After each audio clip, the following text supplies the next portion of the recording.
Ukraine का राष्ट्रपति Zelensky याद होगा बड़े जोश खरोश के साथ अरब देशों का दौरा किया था। 3-4 अरब देशों से डिफेंस डील किया था और उसने कहा था कि यूएई के अंदर हमने अपनी फौज एक्सपर्ट भेजी है ड्रोन रोकने की ट्रेनिंग देने के लिए, बल्कि वो ईरान के ड्रोन सक्सेसफुली रोक रहे हैं। रिपोर्ट पता है क्या है?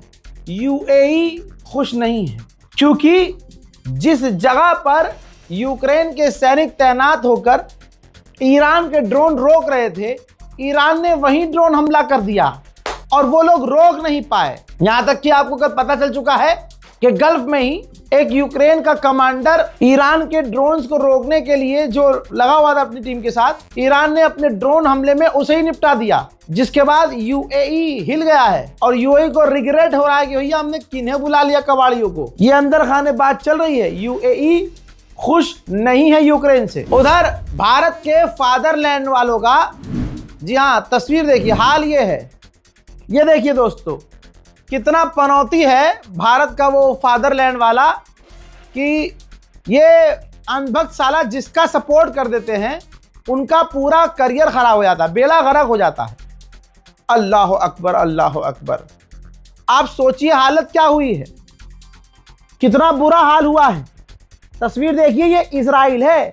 मोहतरम हजरात, जो इजराइल ऐलान कर रहा है कि ईरान की मिसाइलों को हम रोक ले रहे हैं, इंटरसेप्ट कर रहे हैं, कल ही नेतन्याहू का बयान था, रजा गराफी ने आपको दिखाया था। बल्कि मैं आपको अब वीडियो दिखाता हूं। तेल अवीव और हाइफा समेत आसपास के कई इलाके धुआं धुआं ईरान ने कर दिया है।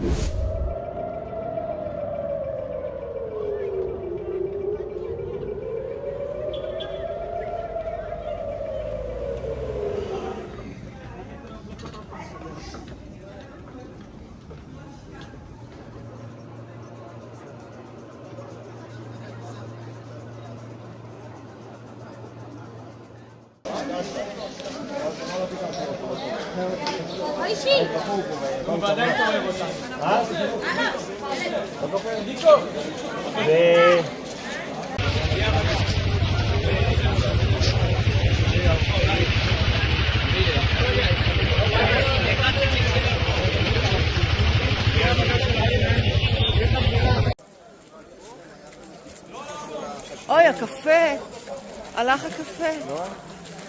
בדיוק באנו לשבת פה, אמרנו... תראו מה שקורה פה. אין פצועים, ברוך השם.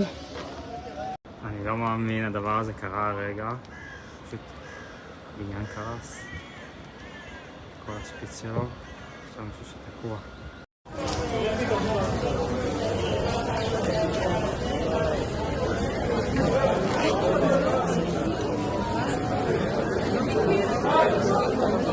עף לך האוטו, אחי. עף לך האוטו. פוצץ בית קפה, תנצי כמה מכוניות.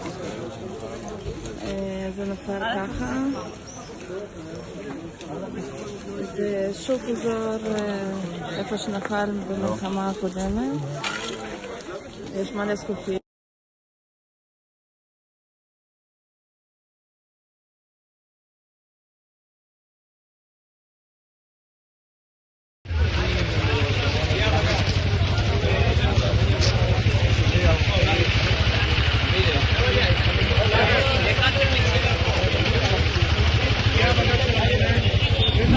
रशियन इंटेलिजेंस ने कहा है कि हम CIA के साथ टच में हैं ईरान जंग को लेकर और ईरान पर हमले को लेकर। अब भैया अमेरिकी CIA और रूसी इंटेलिजेंस भाई दोनों अलग हैं, तो अब इनके बीच क्या खिचड़ी पक रही है अल्लाह जाने। उधर ब्रिटेन ने कहा है कि हम इंटरनेशनल समिट रखेंगे स्ट्रेट ऑफ हॉर्मूज को खुलवाने के लिए। ऊपर से नीचे तक का मुन्ना जोर लगा लो। हजरात मोहतरम, ईरान के नेवी चीफ का जनाजा आप देख लीजिए, आखिरी दीदार कर लीजिए।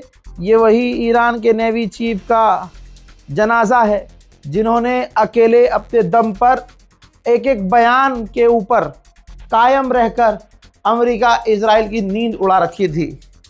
जो बंकर में नहीं थे, जो छुपे हुए नहीं थे, पब्लिक में रहते थे, पब्लिक प्रोग्राम्स में और पब्लिक डोमेन में अवेलेबल रहते थे। हजरात, असैसिनेट किया गया, शहीद कर दिया गया, जनाजे में लाखों भीड़ है, छुपा हुआ कोई नहीं है, शेल्टर में कोई ईरानी नहीं है।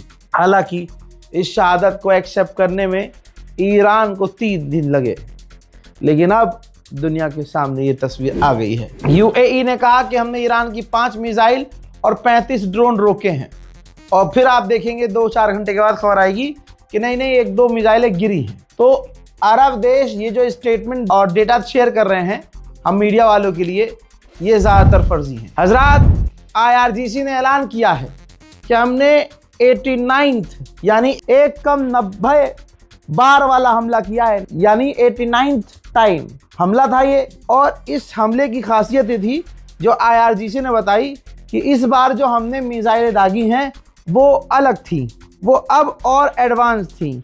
यही वजह है इससे पहले जो आपने तबाही देखी इजराइल के तमाम इलाकों में, ये इन्हीं मिसाइलों का असर था। यकीन जानिए, जो ईरान का साथ दिया और जो शुरू से ईरान के साथ रहा वो फायदे में रहा। जिसका लहंगा निकल गया, डोनाल्ड ट्रंप का नाम सुन के हगीज पहनना पड़ा और पहनना पड़ जाता है बेचारे को, वो नुकसान में रहे। आपको पता है अब तो सुपर पावर ईरान है और दिख गया है कि किस तरह से बदमाशी अमेरिका इजराइल की निकाली। तो फिलीपींस ने ऐलान किया है, बाजी फिलीपींस मार रहा है।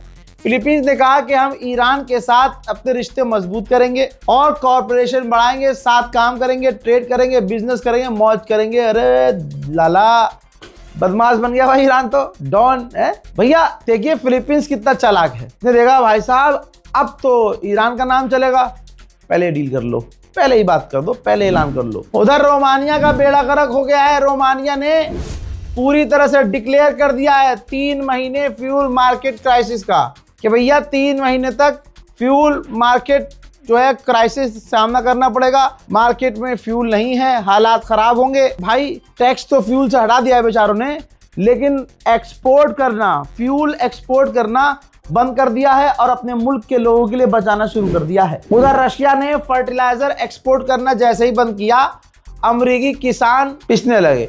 अमेरिकी किसानों ने फैसला किया है कि मार्केट में फर्टिलाइजर नहीं है तो अब हम खेती ही कम करेंगे, यानी आने वाले सालों के लिए अब अमेरिका को झटका झेलना पड़ेगा। उधर बांग्लादेश का एक नागरिक यूएई में हुए धमाके में मारा गया है।